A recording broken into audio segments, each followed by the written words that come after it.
Yo there. Yo. Omusajja mukulu amanyikiddwa nga Bajjo yavudde n'agamba nti Bobi Wine yebale kussa abaana b'abandi. Avaayo agamba nti Bobi Wine Museveni yamukubidde essimu okumudiza emmotoka era nga yagifunye eddala. Avaayo n'agamba nti Bobi Wine talwanirangako Munnayuganda okuggyako kuba nti yeerwanirira yekka. Agamba nti ensonga lwaki yaveeba Bobi Wine kwe kumanya ebigendererwa bye oluvannyuma lw'okumugamba nti okumulimba nti Trump yali amuwadde ebintu nti bagenda kuggyako Museveni ddala era nga yamwashuwaringa mpola yali omu ku sadaka oba oliawo gyagenda okuba nti awaayo. Agamba nti waliwo abanyankole like abajasi abaali babazingiddeko ku One Love Beach ebusaabala Bobi Wine nani omulala awo ne munnabyafuzi omu era nga President Museveni yakuba essimu okuvaayo kubataasa otherwise baali babase nga Bobi Wine agenda mu maaso n'okuba nti oba oliawo yakola sadaka. Bobi Wine mbwe yagenda mu maaso n'okulimba abantu nti agenze kuleeta nkyukakyuka kubanga naye ng'ate balina akabadde ne President Museveni okugezaako okuba nti banafuya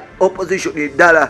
Avuddeyo n'ayogera bingi nnyo bye tugenda okuba tukutuusaako. Bajja agamba nti Bobi Wine yassa abaana b'abandi yabasaddaaka olw'okufuna ebyobugagga nga ye omuntu naye tabeerangako opposition n'opposition gye bateekawo bali mu stand ne President Museveni ng'agamba nti ne bwino amulina era nga agenda kubanga ata kimu ku kimu. Bino nno bye twogera si byaffe, njagala mutukwatte bulungi.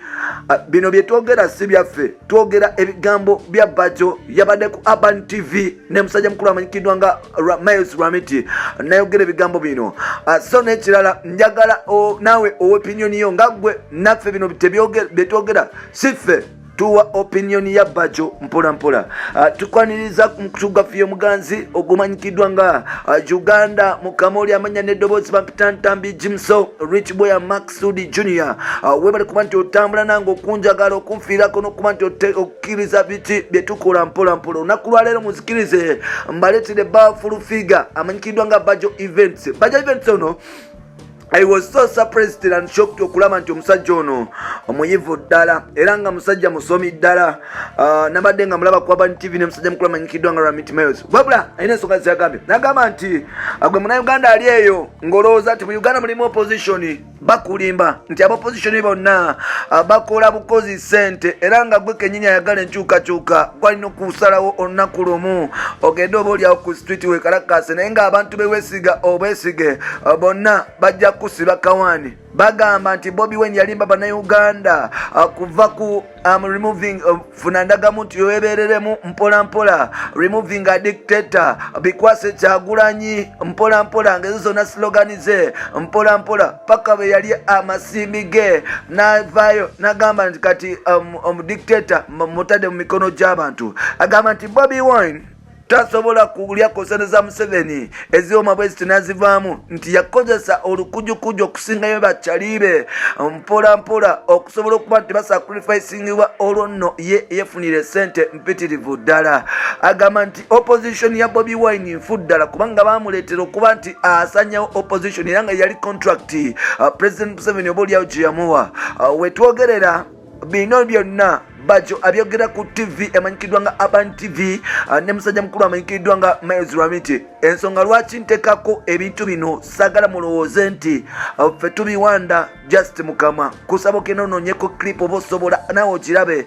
Sagala mulowooze nti nze ebigambo byange ddala.